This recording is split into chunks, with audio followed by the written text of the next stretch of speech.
There is a strange thing happening in North America's auto industry right now. Washington launched an aggressive tariff campaign designed to pressure Canada, protect American manufacturing, and force concessions from Ottawa. But more than a year into the fight, the results are not as simple as Washington may have expected. Canada's auto industry has taken a serious hit. American automakers are facing higher costs. Supply chains on both sides of the border remain deeply interconnected. And Canada has responded by doing something that could matter far beyond the immediate tariff fight.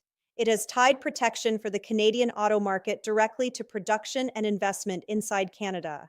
In other words, Ottawa is trying to turn the trade war into an incentive for companies to keep building vehicles in Canada. And that changes the entire calculation because this is no longer simply a fight over tariffs. It is a fight over where the next generation of North American vehicles will actually be built. And that is why Canada's position in the auto industry deserves much closer attention. The starting point is the U.S. tariff campaign. In April 2025, the United States imposed a 25% tariff on imported passenger vehicles and light trucks. Canada responded with its own 25% counter tariffs on U.S. vehicles that do not comply with USMCA rules, while also applying tariffs to the non-Canadian and non-Mexican content of USMCA-compliant U.S.-built vehicles. Canada's Finance Department says those measures were designed to defend Canadian workers and encourage production and investment in Canada. That response created an unusual situation. For decades, Canada and the United States had operated an incredibly integrated auto industry. A vehicle might be assembled in Canada. Its engine might come from the United States. Its transmission might cross the border. Electronic components might come from Mexico. Parts could cross the border several times before the finished vehicle reaches the customer. The North American auto industry was built around this integration, and that means tariffs do not simply punish one country. They can increase costs throughout the entire production system. This is one reason the auto industry is particularly sensitive to trade barriers. A modern vehicle contains thousands of components. Manufacturers do not necessarily have an alternative supplier sitting around waiting to replace every part. Changing suppliers can require engineering work, testing, certification, and new logistics arrangements. So when tariffs arrive, the cost can move through the entire supply chain. That is the basic weakness Washington is exploiting. The United States has enormous consumer demand. Canada has a major manufacturing base. Mexico has become an essential production center. All three economies are connected. And the automobile industry sits directly in the middle of that relationship. Canada understands that. So Ottawa has tried to respond differently from a simple tit-for-tat tariff war. The Canadian government created a performance-based remission framework for automakers. The basic idea is important. Companies can receive tariff relief if they continue producing vehicles in Canada and complete planned investments. That means Canadian policy is not simply saying, we will protect our market. It is saying, we will protect access to our market if you keep investing here. That is a much more strategic approach, and it creates a direct incentive for manufacturers to keep Canadian factories operating. Canada's Finance Department has described the automotive sector as supporting roughly 125,000 direct jobs and has characterized the U.S. tariffs as an existential threat to the industry. The government's response has therefore been designed to encourage automakers to continue manufacturing in Canada, despite the uncertainty. This is where the headline about Canada winning needs some qualification. Canada is not winning because its auto industry has escaped the tariff war. It has not. The Bank of Canada reported that Canadian motor vehicle exports were slightly below 2024 levels, although production remained generally in line with exports and employment had been more stable than might have been expected. The central bank also noted that Canadian policy measures had helped offset some of the tariff burden for companies meeting domestic production commitments. That is significant. It suggests the Canadian industry has been under pressure, but the policy response has helped prevent an immediate collapse in production and employment. And that is exactly what Ottawa needed. Because the biggest danger was not simply losing vehicle sales, The bigger danger was losing factories. Once a major automaker shuts down a plant or shifts production to another country, bringing that production back can be extremely difficult. Manufacturing ecosystems take decades to develop. A factory depends on suppliers. Suppliers depend on other suppliers. Workers develop specialized skills. Local colleges create training programs. Transportation networks evolve around the industry, and communities become economically dependent on manufacturing. Lose the factory, and you can lose much more than the factory itself. That is why Canada is trying to keep production anchored inside the country. And there is another reason: the next generation of automobiles is not going to be defined simply by engines and transmissions. It is going to be defined by batteries, software, electronics, advanced materials, and artificial intelligence. The transition toward electric and software-defined vehicles is changing what an automotive manufacturing base actually means. A country that controls vehicle assembly but imports most of the batteries and critical components may not have as much strategic control as it once did. That is why Canada has been trying to build an EV supply chain: battery plants, critical minerals, component manufacturing, vehicle assembly, and clean electricity.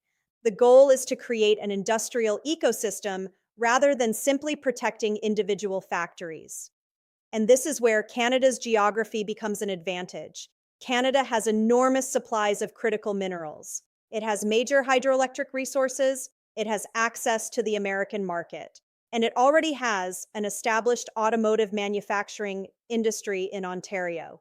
That combination gives Canada something that many countries would love to have. The challenge is turning those advantages into a competitive next-generation automotive sector. And the tariff dispute has increased the urgency because Washington is pursuing its own industrial strategy. The United States wants more manufacturing at home. It wants companies to build factories inside the United States. It wants supply chains to move away from foreign dependence. And tariffs are one of the tools being used to accomplish that. Canada is responding with its own version of industrial policy. Instead of simply accepting the US pressure, Ottawa is effectively telling manufacturers that Canadian production has value. Keep factories running, complete investment commitments, continue producing in Canada, and Canadian policy can help offset some of the tariff damage. This is a very different game from the traditional free trade model. Under traditional North American free trade, governments generally wanted the market to determine where factories should be located. Now governments are increasingly influencing those decisions directly. Subsidies, tax incentives, tariffs, investment requirements, procurement policies. Everything is becoming part of the competition, and Canada is adapting, but Washington has not stopped. On July 20th, 2026, the White House announced another major tariff action targeting Canadian goods. The administration announced an additional 50% duty on specified Canadian products, effective August 19th, and explicitly cited Canada's treatment of U.S. motor vehicles among the reasons for the action. Prime Minister Mark Carney responded by saying the new American tariffs were part of a broader series of unilateral U.S. trade actions, and argued that Canada had matched U.S. auto tariffs rather than initiating the dispute. That exchange tells us something important. The auto dispute has become symbolic. It is no longer just about cars. It represents the broader question of whether CUSMA can still provide the certainty that companies expected from North American free trade. And that is why the upcoming negotiations matter so much. Canadian and American officials have continued meeting. On August 6th, Canadian officials described talks with U.S. Trade Representative Jameson Greer as constructive and detailed. The discussions are aimed at a broader trade agreement addressing sectoral tariffs and supporting Canadian workers and businesses. And according to Reuters reporting from August 7th, Canada was discussing potential concessions involving American automobiles, dairy, and alcohol in exchange for some tariff relief on Canadian steel and aluminum. That does not mean a final agreement has been reached, but it demonstrates how important the auto sector has become in the negotiations. The interesting part is that Canada actually has something Washington wants, access to the Canadian market. The Canadian auto market is not as large as the American market, but it is still valuable. And American automakers sell significant numbers of vehicles in Canada. So Ottawa's tariffs are not meaningless. They create pressure on American manufacturers as well. This is the logic behind retaliation. If Washington makes Canadian products more expensive in the United States, Ottawa can make American products more expensive in Canada. The problem is that both sides can end up hurting themselves. That is why trade wars are so difficult. A tariff may protect one industry while hurting another. A steel tariff may help steel producers but increase costs for automakers. An auto tariff may protect domestic production but raise vehicle prices. And a retaliation measure can hurt exporters in the country imposing it. The economic relationship becomes a giant interconnected equation, and automobiles sit at the center of that equation. Now consider the production numbers. The Canadian auto industry is not enormous compared with the United States, but it is deeply integrated into the American system. The Canada Gazette has noted that about 13% of vehicles imported into the United States are produced in Canada, with approximately half of their value coming from U.S. parts. Think about what that means. A vehicle built in Canada may contain a huge amount of American content. So when Washington places a tariff on that Canadian vehicle, part of the value being taxed actually originated in the United States. That is one of the paradoxes of the current trade war. The border does not neatly divide the supply chain. The supply chain crosses the border repeatedly, and the tariffs are being imposed on products that were created through this shared system. That is why the idea of simply bringing everything back to America is more complicated than it sounds. You can move final assembly, but what happens to the suppliers? What happens to the parts? What happens to transportation costs? What happens to the workers? What happens to the investment already made in Canadian plants? And what happens to the competitiveness of the entire North American industry if every company has to duplicate the same production capability on both sides of the border? Those are the questions automakers have to answer, and they may be one reason why Canada's strategy is more effective than it appears. Ottawa does not need to defeat Washington. It only needs to make Canadian production valuable enough that companies have a reason to stay. That is a much more realistic objective. And there are signs that Canada is trying to make exactly that happen. The government's remission system is performance-based. That means the benefits are tied to actual production and investment. This is important because it prevents the policy from becoming simply a permanent subsidy. The incentive is connected to economic activity. If companies manufacture vehicles in Canada and complete investments, they receive support. If they abandon Canadian production, that support becomes harder to justify. That is industrial policy with conditions. And it gives Ottawa leverage. The strategy also fits into Canada's broader attempt to build an integrated battery and EV supply chain. Canada wants mineral extraction. It wants mineral processing. It wants battery production. It wants component manufacturing. And it wants vehicle assembly. The more of that chain exists domestically, the more difficult it becomes for companies to simply move production elsewhere. And the more valuable Canada becomes to global automakers, that is the long-term game. But there is another threat emerging: China. Chinese automakers are rapidly becoming more competitive, particularly in electric vehicles. Reuters recently reported that Ford CEO Jim Farley has acknowledged the growing challenge posed by Chinese EV manufacturers and the pressure they are creating for Western automakers. This changes the North American debate. Canada and the United States are fighting each other over tariffs while the global auto industry is undergoing a technological transformation. Chinese manufacturers are competing aggressively on EV cost, battery technology, and production scale. European automakers are restructuring. Japanese manufacturers are adapting. American manufacturers are investing heavily. And Canada has to decide where it wants to sit in that global competition. If the answer is simply protect existing factories, that may not be enough. Canada needs factories producing vehicles that consumers actually want to buy. It needs competitive batteries. It needs competitive components. and it needs a workforce capable of operating increasingly automated and software-heavy factories. That is why the future of Canada's auto industry will be determined by investment, not tariffs alone. Tariffs can buy time. They cannot create competitiveness by themselves. Canada has to use that time, and that is where the country's strategy becomes more interesting.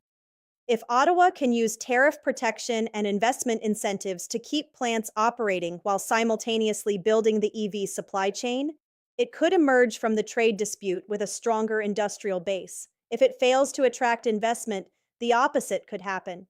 Companies could decide that North American production is too expensive, plants could become less competitive, jobs could disappear, and consumers could face higher prices.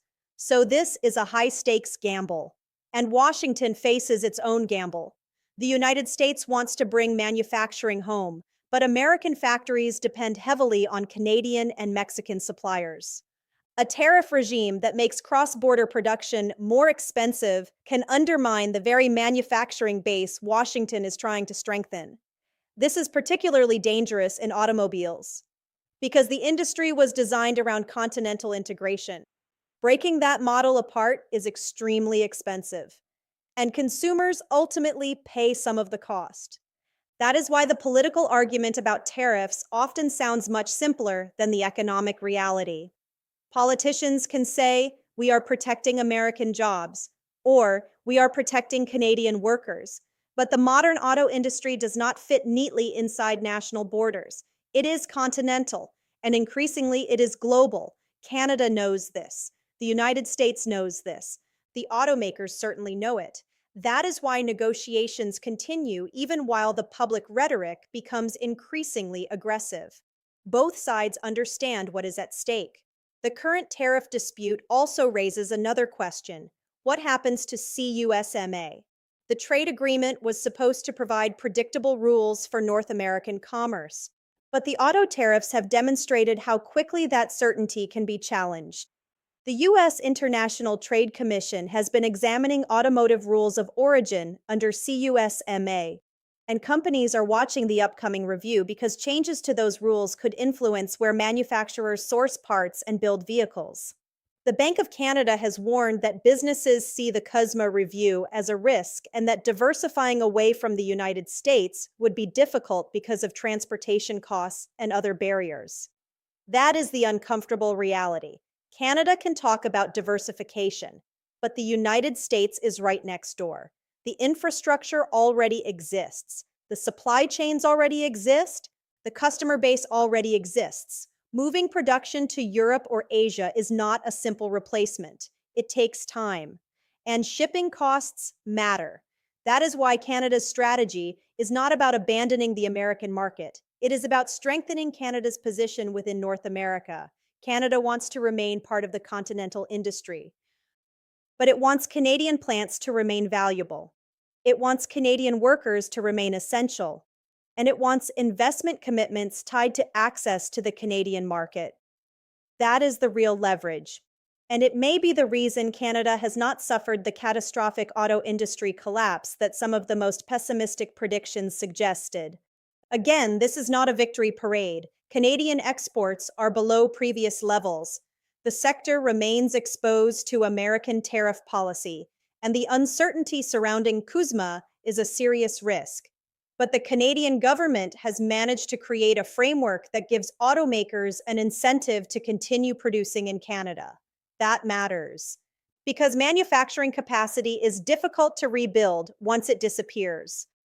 And Canada has spent decades building its automotive ecosystem. Ontario alone has a deep network of assembly plants, parts suppliers, engineering companies, logistics providers, and skilled workers. That industrial base has value. The question is whether Canada can protect it long enough to transform it, and that is where the next 5 years could be decisive. The global auto industry is moving toward electric vehicles. It is moving toward software. It is moving toward connected vehicles. It is moving toward advanced driver assistance. It is moving toward increasingly automated manufacturing. The winners will not necessarily be the countries with the biggest factories. They will be the countries with the most competitive ecosystems. Canada has some of the ingredients: critical minerals, clean electricity, a highly educated workforce, a large North American market, existing auto manufacturing, and proximity to the United States. But it needs to turn those ingredients into a coherent industrial strategy. And the current tariff fight may be forcing that strategy into existence faster than normal politics would have allowed. That is the hidden opportunity. Washington wanted tariffs to force Canada to make concessions. Canada is trying to use the pressure to strengthen domestic manufacturing. Those two strategies can collide, but they can also produce an unexpected result. Canada could emerge more industrially self-confident, not independent of America, not isolated, but harder to pressure. And that is a very different kind of economic victory. Because the strongest negotiating position is not having no dependence. It is having alternatives. If Canada can produce more vehicles domestically, it has an alternative. If Canada can manufacture more batteries, it has an alternative. If Canada can process more critical minerals, it has an alternative. If Canadian companies can develop new export markets, they have alternatives. And every alternative reduces the power of a single tariff threat. That is why the auto sector matters so much. It is one of Canada's largest advanced manufacturing industries. It connects mining, steel, chemicals, electronics, logistics, engineering, and retail. A strong auto industry supports much more than vehicle assembly. And a weak auto industry can drag down a much larger industrial ecosystem. So the fight over Canadian cars is really a fight over Canada's industrial future. Washington wants more manufacturing in America. Canada wants to keep manufacturing in Canada. Mexico wants to maintain its position in North American supply chains. And global automakers are trying to decide where the next generation of investment should go. That is the real contest. Not simply Canada versus America. It is Canada, the United States, and Mexico competing for the next wave of industrial investment while simultaneously trying to preserve the integrated supply chain that made North American manufacturing competitive in the first place. And right now, Canada is using a very specific weapon: market access. The message is simple. If you want access to the Canadian market, Canada wants investment in Canada. That approach may not make headlines as loudly as a new tariff, but economically, it could be more important. Because tariffs punish, investment incentives attract, and over the long term, factories matter more than tariff rates. The next major test will come as the two countries negotiate before the August 19th deadline. Canada is trying to reach an agreement with Washington that addresses the tariff dispute. The United States is demanding concessions. Canada is considering options involving American autos, dairy, and alcohol as part of those negotiations, according to recent Reuters reporting. But whatever agreement eventually emerges, the auto industry will remain central. If tariffs fall, Canadian automakers will gain breathing room. If tariffs remain, the investment-linked Canadian policy becomes even more important. If CUSMA rules change, companies will have to rethink sourcing. And if the trade war expands, North American manufacturing could become more expensive for everyone. That is why the current moment is so important. Canada has not defeated the United States, and Washington has not destroyed Canada's auto industry. What has happened is more complicated. A trade war has forced both sides to confront how dependent they are on one another. Canada has responded by protecting domestic production and tying support to investment. The United States has responded with additional tariff pressure. Automakers are caught in the middle, and consumers ultimately carry part of the cost. But Canada has something it did not have before: a clearer understanding that industrial capacity itself is strategic. A factory is not simply a building. A battery plant is not simply a private investment. A parts supplier is not simply another company. Together they form an ecosystem. And once that ecosystem disappears, rebuilding it can take decades. That may be the biggest lesson Canada has learned from the current auto battle. So is Canada really winning? Not yet. The Canadian industry remains under pressure. Exports have weakened somewhat, tariffs remain, and the future of CUSMA is uncertain. But if winning means preventing the loss of strategic manufacturing capacity, keeping companies investing and using a trade crisis to accelerate a domestic industrial strategy, then Canada has achieved something important. Washington may have started this battle believing that tariffs would force Canada onto the defensive. Instead, Canada is trying to turn the same pressure into a reason to build. Build batteries, build components, build vehicles, build supply chains, and keep more of the value inside Canada. That strategy will take years to judge. But one thing is already clear. The North American auto industry is no longer operating under the old rules.